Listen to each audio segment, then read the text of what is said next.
Assalamualaikum warahmatullahi wabarakatuh. Hai teman-teman, kali ini kami akan membahas tentang implementasi pembelajaran bahasa multimodal di sekolah dasar dalam mata kuliah pembelajaran bahasa Indonesia di sekolah dasar kelas tinggi. Dosen pengampu Dr. Andes Haji Eko Kuntarto MPD MKom M. Program Studi Pendidikan Guru Sekolah Dasar Fakultas Keguruan dan Ilmu Pendidikan Universitas Jambi. Di sini kami dari kelompok 3 ruang R001 yang beranggotakan Vidya Utari, Kofifa Nilva Satrina, Tiara Ananda Putri, Carmela Afriani, Messi Pradia Boru Silalahi, Ranita, dan Diana Nuru Intan. Nah, sekarang kita masuk ke dalam materinya. Tahukah kamu apa itu konsep multimodal? Nah, di sini ada beberapa pengertian multimodal menurut para ahli. Yang pertama yaitu ada Kress dan Van Leeuwen.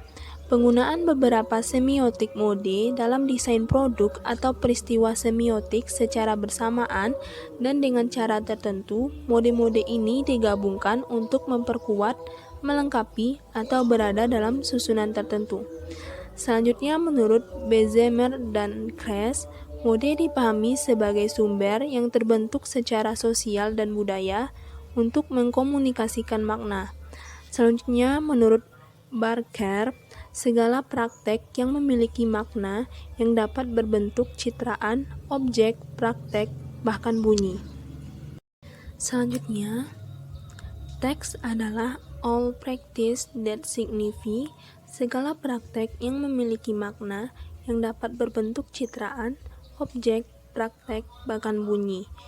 Teks dapat dirujukan pada dua hal yang berbeda, yaitu pertama, makna teks dapat saling menggantikan dengan makna semiotik mode. Yang kedua, teks dapat juga dipahami sebagai wadah, situs di mana semiotik mode digunakan untuk menawarkan makna. Berikut poin-poin penting yang harus diperhatikan ketika melakukan analisis teks visual menggunakan reading image. Menurut Kress dan Van Leeuwen, image dapat dianggap seperti bahasa verbal merealisasikan ketiga metafungsi bahasa. Yang pertama, ideasional atau logikal. Yang kedua, yang direalisasikan oleh image adalah interpersonal. Metafungsi ketiga yang direalisasikan image adalah tekstual. Prosedur analisa gambar adalah penggambaran atau identifikasi. Di sini haruslah dipahami bahwa tidak akan ada analisa yang baik tanpa penggambaran yang rinci. Bagi McKean dan Meyer, mendeskripsikan apa yang ada pada image memfasilitasi analisa yang baik. Setelah penggambaran atau identifikasi, analisa kritis atau signifikansi kemudian dilakukan. Dalam konteks ini, penguasaan dan pemahaman makna, konotasi, dan denotasi elemen dalam konteks gambar yang sedang analisa sangat membantu. Selanjutnya, hubungan yang verbal dengan yang visual. Royce melihat bahwa visual dan verbal yang digunakan sebagai mode untuk menyampaikan pesan dalam sebuah teks memiliki intersemiotic relationship, hubungan antar mode semiotik dan yang beragam. Martin dan White dikutip dalam Chen 2010 menemukan bahwa suara atau pesan yang disampaikan yang visual bisa bertentangan atau disclaim dengan suara atau pesan yang disampaikan verbal. Padahal teks verbal dan visual ini muncul secara bersamaan dalam sebuah kesempatan. Selanjutnya, tahukah kamu bagaimana konsep pendekatan multimodal? Di sini ada beberapa konsep pendekatan multimodal menurut para ahli.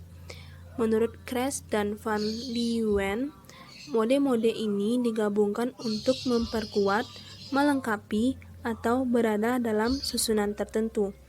Menurut Chen, segala sumber semiotik verbal dan visual. Menurut Baldry dan Thibault, membuat makna dari pengalaman mereka secara multimodal menggunakan bahasa, gambar, gerak tubuh, tindakan, suara, dan sumber daya lainnya. Menurut O'Halloran dan Lim Fei, teks dari semua jenis selalu multimodal. Para pendidik memiliki tanggung jawab untuk memahami cara-cara multimodal. Menurut Unsworth dan Walsh, sifat berubah dari keaksaraan konteks komunikatif baru dan mengeksplorasi perbedaan pedagogi yang diperlukan untuk keaksaraan multimodal. Menurut Jewett dan Kress, fokus pada perancangan wacana dengan menyelidiki kontribusi semiotik tertentu. Menurut Fadel dalam Sankey, Birch and Gardiner, pendekatan multimodal menekankan pada diferensiasi pengalaman belajar. Selanjutnya, kunci membangun representasi nonverbal dari teks visualisasi internal dan visualisasi eksternal. Visualisasi internal terdiri dari penulis mengacu pada informasi tekstual visual mental, menciptakan gambar mental dari informasi yang disajikan dalam teks, terjadi di benak orang, tidak bisa diamati secara fisik. Visualisasi eksternal mengacu pada representasi nonverbal dari konten teks yang tersedia di lingkungan, disebut sebagai representasi fisik nonverbal dari konten teks, dapat dibuat oleh pembaca atau oleh orang. Terdapat 3 sistem analisis multimodal. Yang pertama, information value atau nilai informasi. Yang kedua, salience. Dan yang ketiga, framing atau bingkai. Selanjutnya yaitu implementasi pendekatan multimodal. Yang pertama, perangkat lunak dengan memanfaatkan multimodal. Yang kedua, penggunaan permainan bahasa multimodal yang inovatif dengan Berlin Compass. Yang ketiga, aplikasi software multimodal. Aspek penting penggunaan pendekatan multimodal yaitu keaktifan dan motivasi siswa, pembelajaran yang teratur, dan gaya mengajar. Selanjutnya, model pembelajaran multiliterasi. Pengertian model pembelajaran multiliterasi, menurut Abidin, multiliterasi adalah keterampilan menggunakan beragam cara untuk menyatakan dan memahami ide-ide dan informasi dengan menggunakan bentuk-bentuk teks konvensional maupun teks inovatif, simbol, dan multimedia. Pembelajaran multiliterasi didesain untuk mampu menghubungkan 4 keterampilan multiliterasi, yaitu membaca, menulis, berbahasa lisan, dan ber-IT. Dengan 10 kompetensi belajar secara khusus abad ke-21 yaitu 1. Kreativitas dan inovasi, 2. Berpikir kritis, pemecahan masalah, dan pembuatan keputusan, 3. Metakognisi, 4. Komunikasi, 5. Kolaborasi, 6. Literasi informasi, 7. Literasi teknologi informasi dan komunikasi, 8. Sikap berkewarganegaraan, 9. Berkehidupan dan berkarir, dan 10. Responsibilitas personal dan sosial, termasuk kesadaran atas kompetensi dan budaya. Nah, terdapat penerapan model multiliterasi investigasi pada tema 1, subtema manusia dan lingkungan. Nah, yang pertama itu, guru bersama siswa menentukan tema pengamatan. Yang kedua, guru dan siswa melakukan tanya jawab mengenai pengaruh kegiatan manusia terhadap alam. Yang ketiga, guru membagi siswa ke dalam 8 kelompok secara heterogen dengan teknik berhitung. Yang keempat, siswa menentukan fokus pengamatan dan menentukan lokasi pengamatan berdasarkan tema yang telah ditentukan. Yang kelima, siswa berdiskusi untuk menentukan maksud dan tujuan dari proses pengamatan yang akan dilaksanakannya. Yang keenam, guru membagikan LKS berupa buku pengamatan. Yang ketujuh, siswa menyusun kerangka teks laporan sesuai dengan struktur teks laporan pengamatan pada LKS yang telah diberikan oleh guru. Yang kedelapan, guru membimbing siswa dalam melakukan pengamatan. Yang kesembilan, siswa mencatat semua temuan pada tabel yang telah dibuat. 10. Siswa melakukan klarifikasi terhadap berbagai informasi yang didapatkan. 11. Siswa menyimpulkan berbagai temuan dan hasil kegiatan analisis data yang dilakukannya. 12. Guru memeriksa laporan yang telah dibuat siswa dan menandai bagian-bagian yang perlu direvisi. 13. Siswa melakukan revisi dan mengedit hal-hal yang masih kurang tepat dalam teks laporan. 14. Siswa menyiapkan laporan akhir untuk dapat disajikan secara menarik kepada teman-temannya. Selanjutnya, siswa mempresentasikan laporan akhir. 16. Siswa menulis komentar pada kertas yang telah disiapkan. 17. Guru membacakan beberapa hasil komentar yang telah dibuat oleh siswa. Dan yang terakhir, guru memberikan penguatan atas hal-hal yang telah disampaikan oleh siswa. 2. Rasa ingin tahu. Pengertian rasa ingin tahu. Menurut Nasution, dalam Hadi dan Permata, berpendapat bahwa rasa ingin tahu adalah suatu dorongan atau hasrat untuk lebih mengerti suatu hal yang sebelumnya kurang atau tidak diketahui. Nah, jadi rasa ingin tahu setiap manusia pada setiap saat belum tentu sama kuatnya.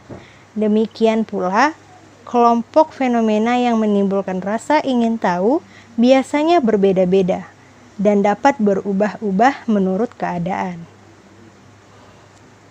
Faktor-faktor yang mempengaruhi sikap rasa ingin tahu. Yang pertama, faktor lingkungan yang ada di rumah. Yang kedua, faktor lingkungan sekolah. Dan yang ketiga, faktor lingkungan masyarakat. Upaya guru untuk menumbuhkan sikap rasa ingin tahu.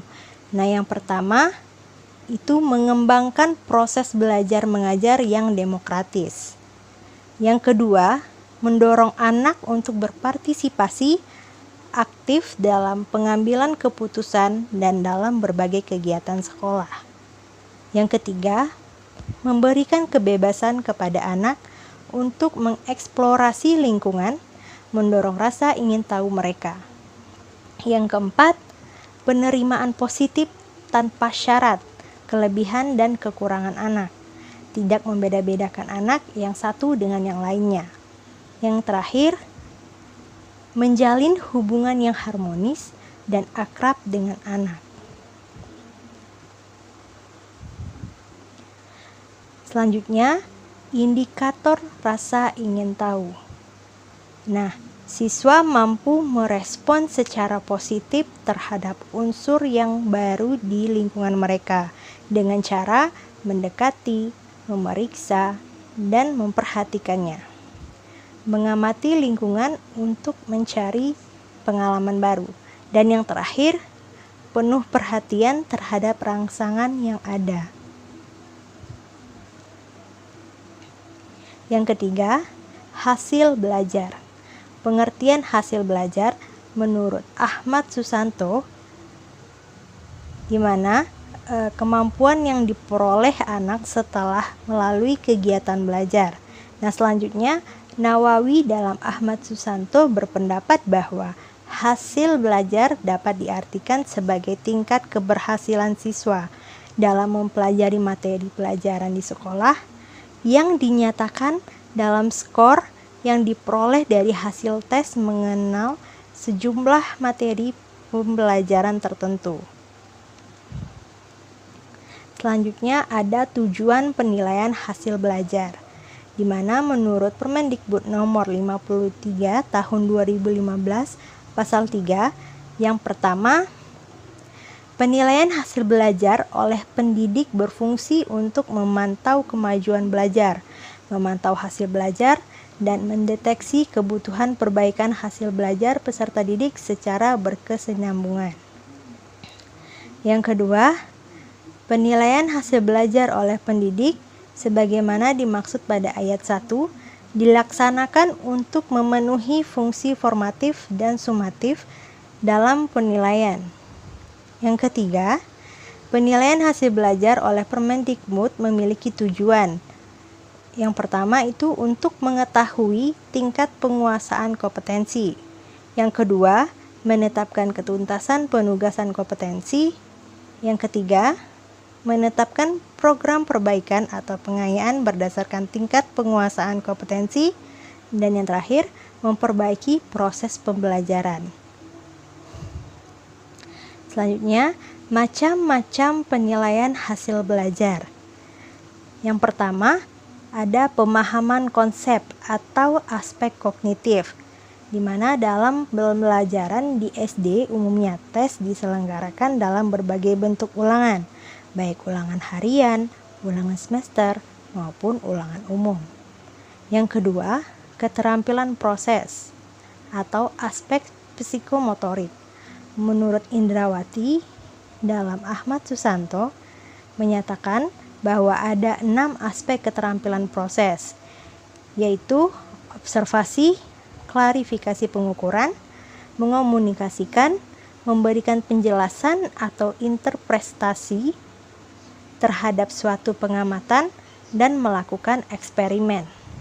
Yang ketiga, sikap atau aspek afektif, di mana menurut Sardiman dalam Ahmad Susanto menyatakan bahwa sikap merupakan kecenderungan untuk melakukan sesuatu dengan cara, metode, pola, dan teknik tertentu terhadap dunia sekitarnya, baik berupa individu-individu maupun objek-objek tertentu. Sikap merujuk pada perbuatan, perilaku, atau tindakan seseorang.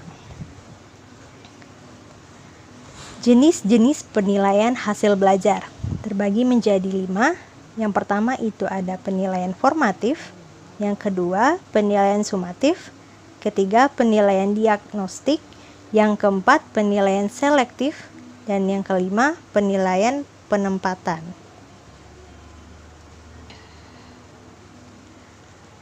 Penilaian hasil belajar di sekolah dasar berdasarkan prinsip-prinsip dalam Permendikbud nomor 53 tahun 2015 pasal 4, yaitu yang pertama sahih, yang kedua objektif, yang ketiga adil, yang keempat terpadu, yang kelima terbuka, yang keenam menyeluruh dan berkesinambungan, yang ketujuh sistematis, yang kedelapan beracuan kriteria, dan yang kesembilan akuntabel.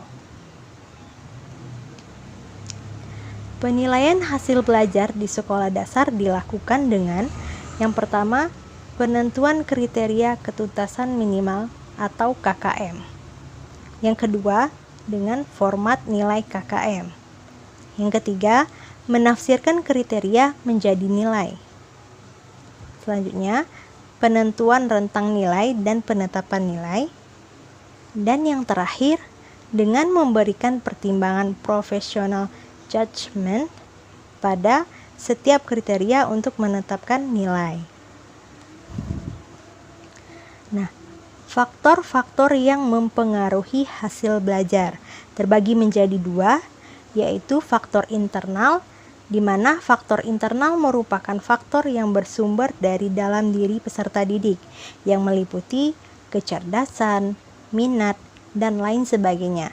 Yang kedua, faktor eksternal, di mana faktor eksternal ini adalah faktor yang berasal dari luar diri peserta didik yang mempengaruhi hasil belajar, yaitu keluarga, sekolah, dan juga masyarakat.